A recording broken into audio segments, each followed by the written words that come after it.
Boa noite, sejam bem-vindos a mais um Contestação.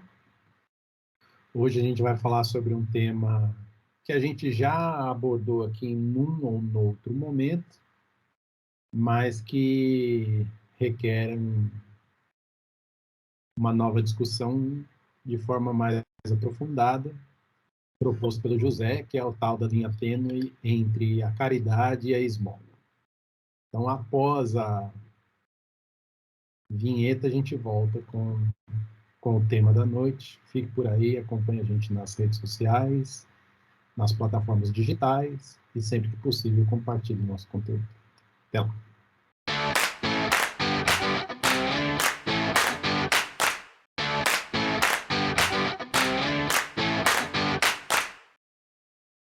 Bom, hoje temos a ilustre visita do Jairson.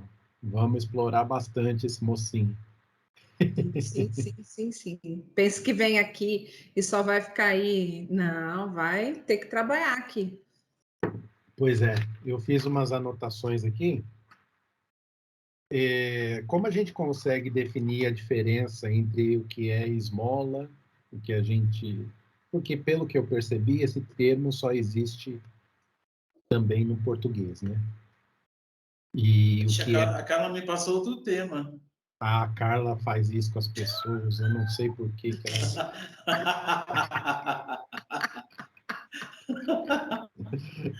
Mas tá bom, né? Tá bom, manda ver, se tá junto com a gente. Pensa que você ia estudar, que você ia se preparar para ficar aqui. Não, vai estar ali, ó, de igualdade com a gente, sem saber nada. O tema, assim, na mesma linha do que você está falando. Você não tem noção do tema que ela me passou. Qual que é o tema que ela te passou, só por curiosidade? Não, eu entendi errado. Figura de linguagem. Você colocou figura de linguagem. Não foi?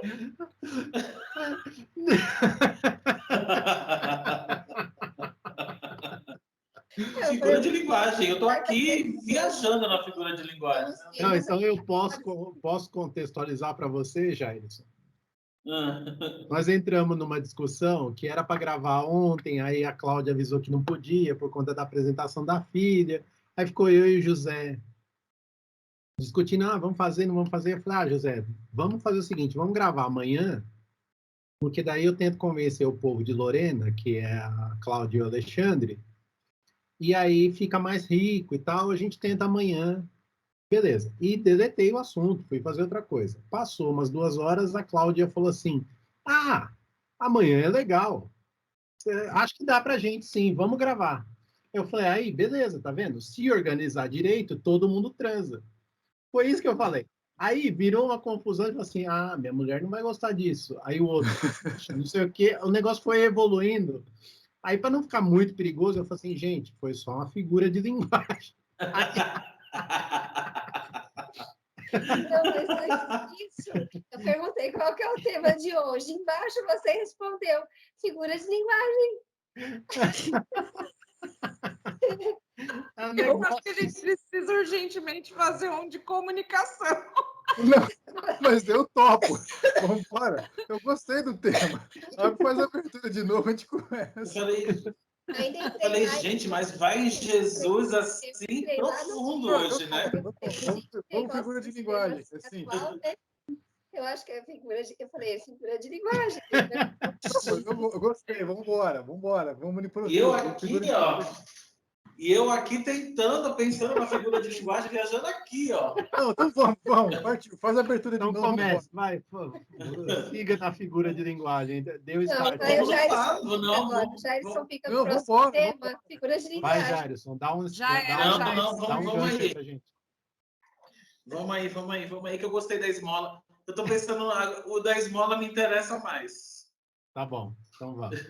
Então, o que você pensa sobre o assunto? Você quer dar uma introdução, fazer a diferença? Como você quer começar?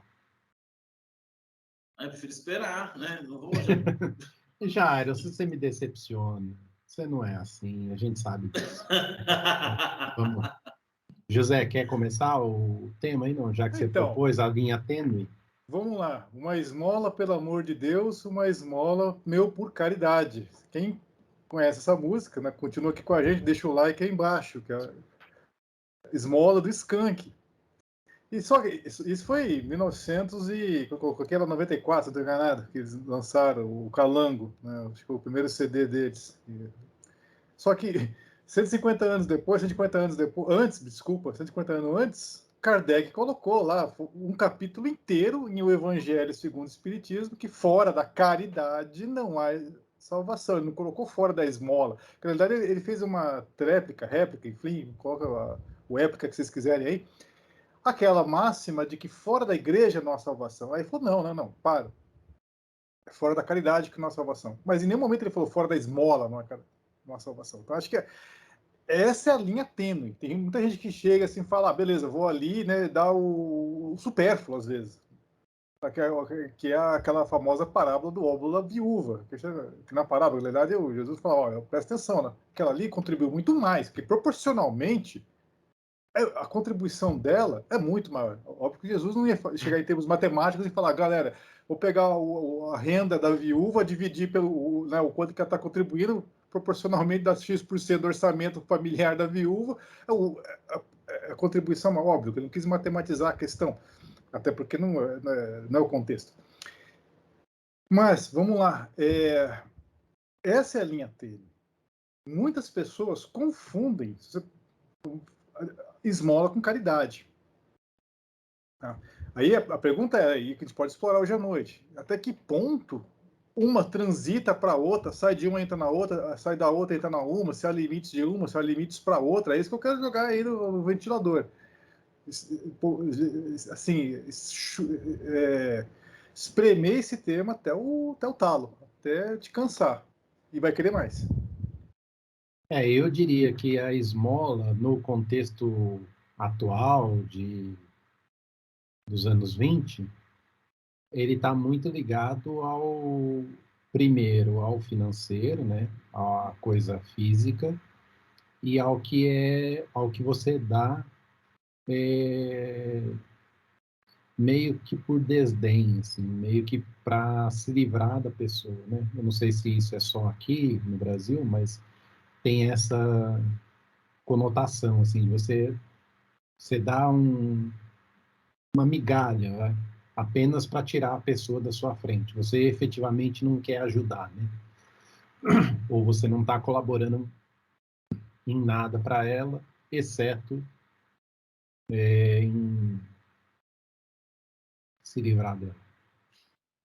Eu acho bem interessante discutir isso, porque eu acompanho o perfil do padre Júlio Lancelotti e ele está fazendo uma campanha, né, sobre aporofobia, que é justamente os lugares que as pessoas, eles colocam, não dê esmola, dê uma chance, não dê esmola, não dê esmola. E a luta dele é justamente de quebrar a esmola pelo lado social que ela já representa, sabe? Culturalmente, a esmola já é alguma coisa assim que as pessoas já fazem assim, ó. Né? E aí fica fácil você chegar e falar assim, não dá esmola, eu não dou esmola. Então a esmola, ela tem uma conotação também social e cultural, né?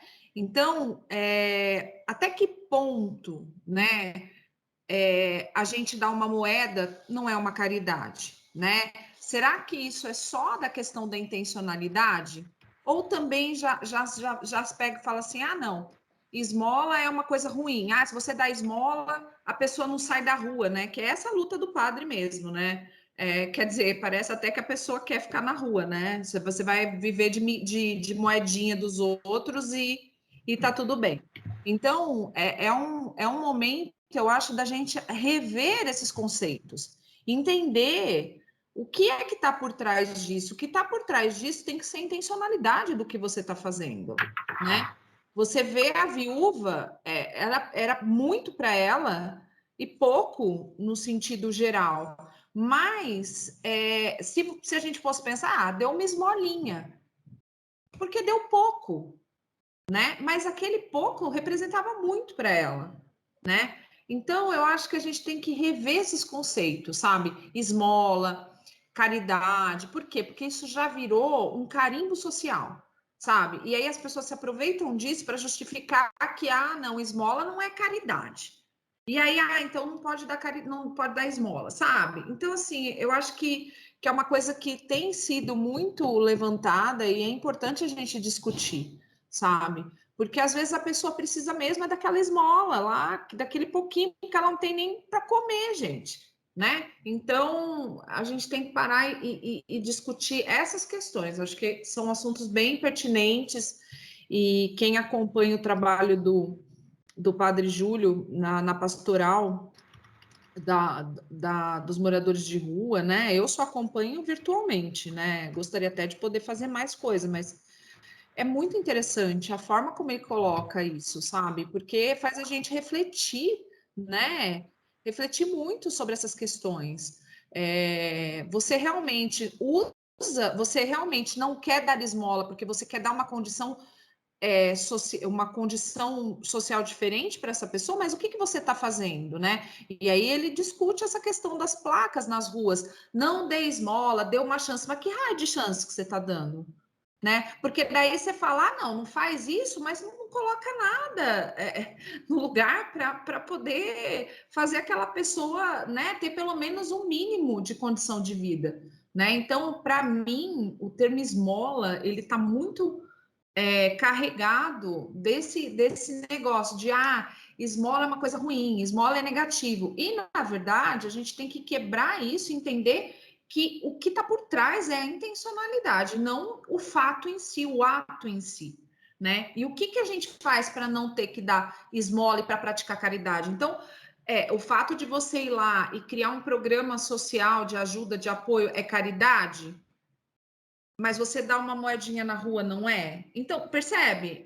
São coisas que a gente precisa ver bem para poder discutir com bastante parcimônia para poder chegar num ponto. E com certeza isso aí é pano para manga, muita discussão. A linha é muito tênue, então.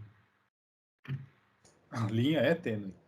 Cara, assim, a Cláudia falou assim, sim, tem outros países, tem uma cena que nunca sai da minha mente.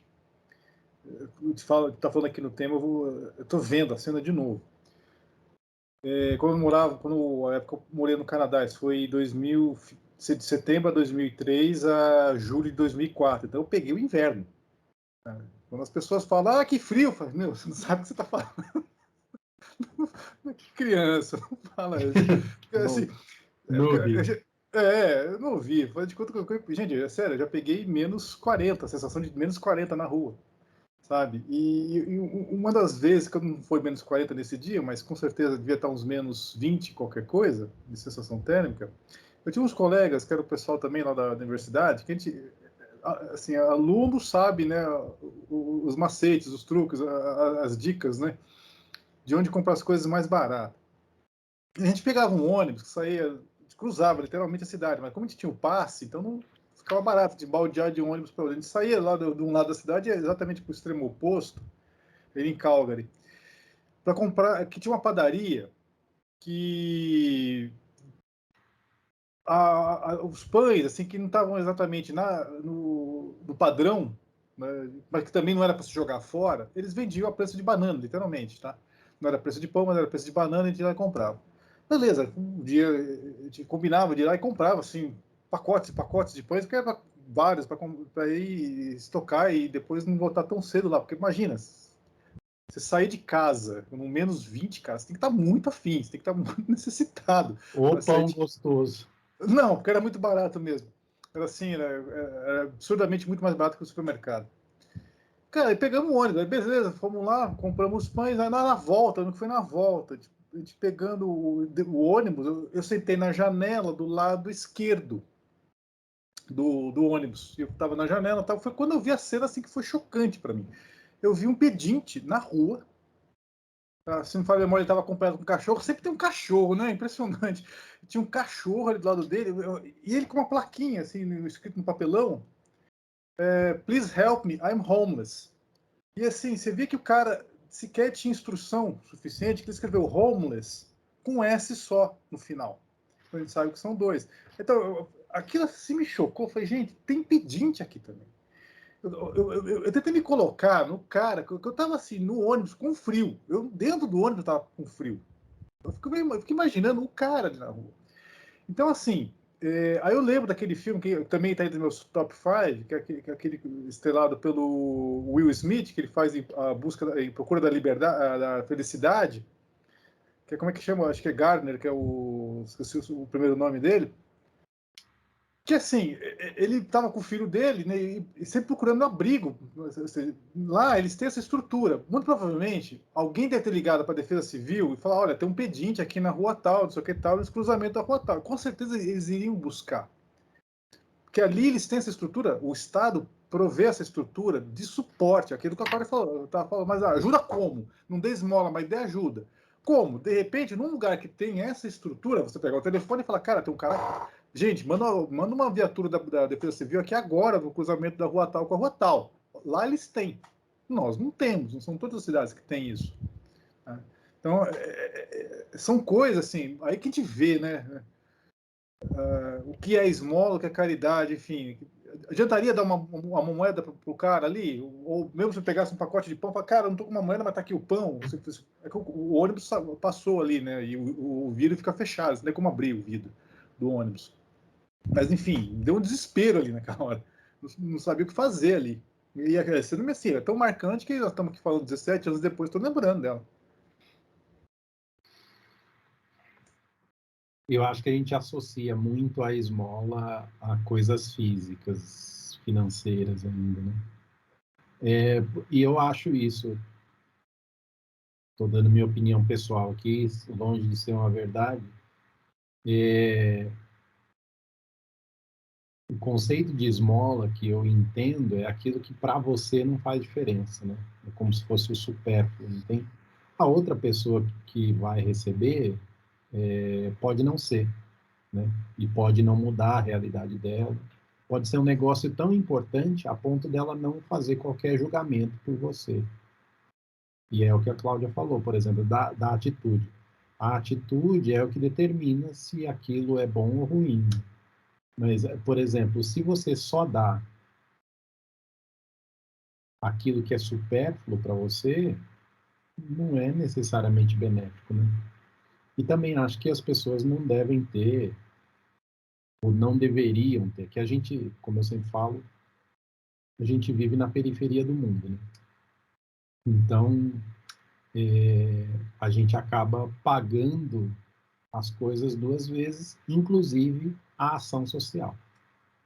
E aí você olha aquela situação de uma pessoa pedindo, de uma pessoa em dificuldade, você fala assim: cara, eu vou ajudar. Você sabe que aquilo não vai mudar a realidade dela, você sabe que aquilo não vai mudar o status dela, não vai mudar nada. Mas você fala assim: bom, pelo menos um pouquinho eu fiz, né? Tem um pouco de ego também, eu acho. São dois efeitos, né? De quem dá e de quem recebe. Né? E essa grande dúvida, eu acho que o grande efeito para nós, como proclamados espíritas cristãos, né? A gente se proclama, se identifica e propaga para os quatro cantos aí. O importante para nós é o efeito que isso tem na gente, porque assim, eu posso dar uma agulha para uma pessoa que para mim é supérflua, mas ela vai construir uma roupa com essa agulha que eu estou dando, que para ela não é.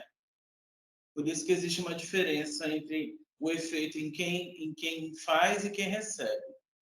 Esmola está ligado ao ter. E caridade está ligado ao ser. Você é caridoso, você é. Você é o ser. Ser caridoso. E o ter é o que você dá, que a sua mão esquerda está vendo que a sua mão direita faz. É o ter. Porque esmola, se a gente for na raiz da palavra esmola, a esmola quer dizer que é o que vem que você dá aos pobres. Né? Está literalmente escrito no significado de esmola, que é o pouco de coisa que você dá aos pobres. Aí ele coloca óbolo. Aí você vai no óbolo, O óbulo quer dizer que era uma moeda grega de pequeno valor, era que correspondia a 5 gramas da pesagem da haste de ferro lá que eles se trocavam. Então, você vê que é uma coisinha mínima. Né? Então, eu vou dar isso aqui. Então, a leitura que a gente faz está correta, né? De que é o... Sim, é ego, vaidade, é tudo isso. O que eu estou dando por ego, por vaidade, por satisfação, ó, estão vendo aqui, é esmola. Eu posso dar um carro, é esmola.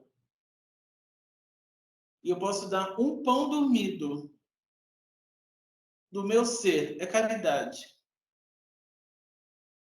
Isso é o efeito e a intenção, como a Cláudia falou, né? Tudo parte do ser.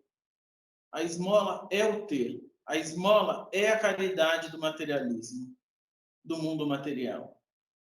É o ato de servir no mundo material é dar a esmola.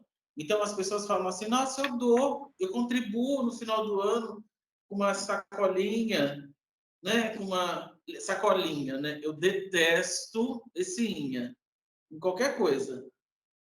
Vidinha, casinha, carrinho, cantinho, inho. E a pessoa está vivendo nesse inho, mas o olho dela é grande, né? Então ela fala que ela tem um carrinho, mas ela quer uma Mercedes. Que aquele carro que ela tem não basta. Então, eu tenho meu carrinho, mas queria uma Mercedes. Enfim, a pessoa fala, a esmola é o ato de servir do mundo material, né? É um ensaio. Eu acredito que é o ato primário de se doar. Né? Totalmente baseado nos nossos instintos, na nossa caridade e na nossa vaidade, no nosso orgulho. Quando os atos de se doar passam a vibrar no sentimento, no ser, se torna caridade. Né? Esse capítulo do Evangelho, Fora da Caridade não há salvação, se a gente for fazer um estudo do Evangelho segundo o Espiritismo, ele é o capítulo central. Ele é o capítulo do meio. De onde Kardec começou até onde Kardec foi, e a partir dali se começa uma outra fase do Evangelho, né? E a caridade é um mecanismo de evolução. Então, esse ato de esmola, esse esmolar aqui, ele é primitivo. Ele é a característica do mundo material. Você é visto como um ser, um homem de bem, se você doa. Mas você está doando esmola. Né? E essa história de que fala, na atual conjuntura do mundo, a gente virar e falar assim, olha, aí vai pelo que o padre Lancelotti diz, né? Olha, eu vou ensinar a pescar, vou dar a vara e ensinar a pescar. Duvido. Duvido. Você pode até pegar a vara, entregar na mão do ser e falar, se vira. Olha lá no YouTube, um tutorial no YouTube de como pesca. Você acha que as pessoas, na atual situação de fome, gente, as pessoas estão pedindo comida em posto de saúde. Eu vou ficar filosofando em vou dar a vara, vou não sei o quê, e vou não sei o que lá, e vou fazer, vou acontecer. Para! Né? Não tem condição física de uma pessoa com fome, com dor de estômago, com fome, de receber qualquer palavra filosófica, de qualquer filosofia. A filosofia dela é a comida. Né? E por muitos anos, dentro do nosso movimento espírita, se condicionou a doação de cestas básicas a pessoa ter que entrar dentro do centro, ouvir o evangelho, tomar o passe, um crime. Né? E hoje a gente vê, pelo menos lá no meu centro, que a distribuição está sendo feita na rua. E eu já falei isso lá dentro. Eu falei tantos e tantos anos que a gente ficou trazendo as pessoas aqui para dentro. Olha, tem que ser assim, assim, assim, assado. A pandemia obrigou a gente ir lá na rua buscar o alimento no drive-thru, na rua, e entregar o mantimento na rua, mostrar a cara lá na rua. Então, enquanto a gente está na linha de frente da fome. A linha de frente é a da fome. E não tem filosofia certa para a fome. A filosofia para a fome é matar a fome. Gente, eu concordo com o Jair que está falando, que assim, às vezes eu até, entre aspas, eu brinco que eu faço Ramadã sem querer, né? Às vezes eu acordo atrasado, saio correndo e não como. Tal. Gente, não, é sério, chega uma hora do dia que eu falo, gente, eu não estou conseguindo me concentrar. Aí eu me dou conta, falei, cara, porque eu não tomei café, eu estou em jejum. Aí eu paro para pensar, falei, gente, eu fui por, assim, entre aspas, distração, correria, enfim, não foi algo, não foi assim foi por opção, vai. Eu não quis largar a minha correria para parar e comer. Não foi por falta de comida. Tá? Isso, um café, né, José? Um café. Você imagina a gente estar dias sem comer. Então, eu fico assim, e eu não estava conseguindo me concentrar. Eu não estava conseguindo assim, fazer o que eu estava precisando fazer ali para despachar, porque não, assim, é algo impressionante. A fome, cara, bloqueia tudo. Né? É absurdo o negócio. Então, eu paro para pensar, gente, essas crianças, a Cláudia não pode falar de repente melhor do que eu, essas crianças que vão para a escola para pegar a merenda, ótimo, tem mais que dar merenda mesmo para essa criança, para ver se, cara, acerta um pouco, mata primeiro a sua necessidade vital, que é vital, sabe? Se você não comer, você morre. Para depois você tentar ver, assim, aí o Jair falou, filosofia, agora você vai aprender, você vai ver o que você... Né? Cara, mas primeiro, para. Mata a fome, depois pensa no resto. A prioridade zero é matar a fome. Carla, quer falar? Era o que Chico Xavier fazia, né? Chico Xavier alimentava as pessoas, gente, alimentava. Não ficava de, olha, porque não sei quem, porque não sei o que lá, e bababi, bababá. Sabe para que é essa conversa? É para gente que tem condição, para gente que precisa se instruir para instruir as pessoas, sabe? Isso é para gente. Agora, essa história de ficar filosofando, que chega a ser tripudiando em cima da fome do ser. Ele vai responder o que você quer. É o que a gente fala aqui. É você ajudar sob as suas condições. Eu ajudo se você entrar dentro da casa espírita. Exato. Eu ajudo se você fizer... Não, gente, a gente tem que parar com isso, a gente tem que quebrar esses paradigmas, não dá mais. A gente tem que pensar exatamente que as pessoas estão com fome, estão na rua, estão passando uma necessidade horrorosa, são tempos trevosos, gente. Se a gente uma pessoa vem pedir alguma coisa para você e você negar, gente, pelo amor de Deus, você tem condição, né? Então, e você vê que é tanta mesquinharia, e nós estamos falando de tudo, tem desde do si da casa espírita ao não dê esmola, porque senão você deixa o cara ficar na rua, o cara vai ficar lá. Gente, quanta besteira! É um discurso para maquiar o fato, para justificar. A gente vive num momento que a gente usa até isso para justificar o nosso egoísmo.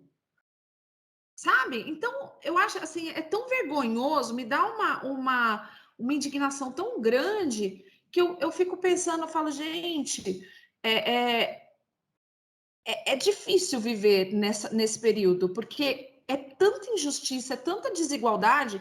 Eu estava vendo, né, as pessoas falando, gente, o que é você ter igualdade? É você ter a mesma condição. Você poder ter, por exemplo, o cara poder ir para a escola, aprender, sendo que ele tomou um café da manhã e ele almoçou antes de ir para a escola.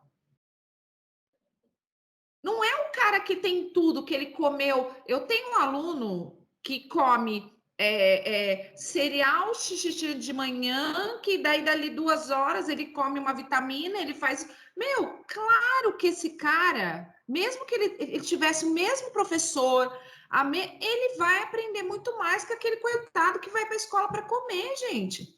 Eu já tive aluno... O cérebro dele é muito mais funcional, né? Exatamente. Então, assim, a desigualdade começa mas tem escola para todo mundo, tem merenda, tá. Mas o cara chega lá na escola e não comeu nada.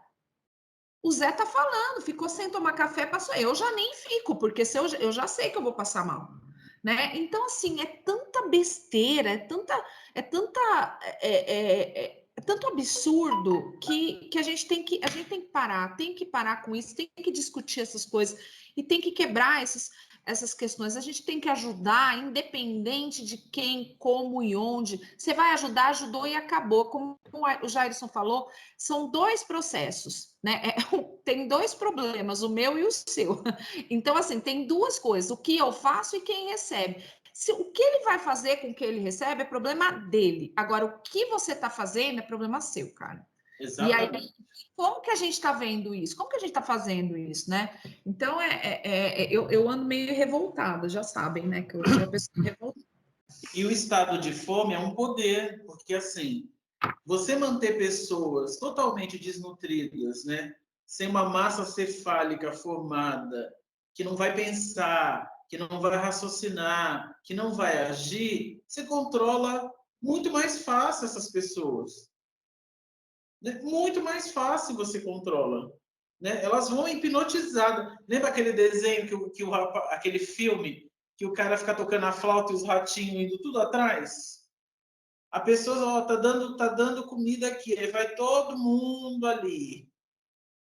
Ai, fulano é maravilhoso, isso e aquilo outro. Você controla, né? Você controla muito fácil a humanidade dessa forma. Você controla, você ganha voto em época de eleição.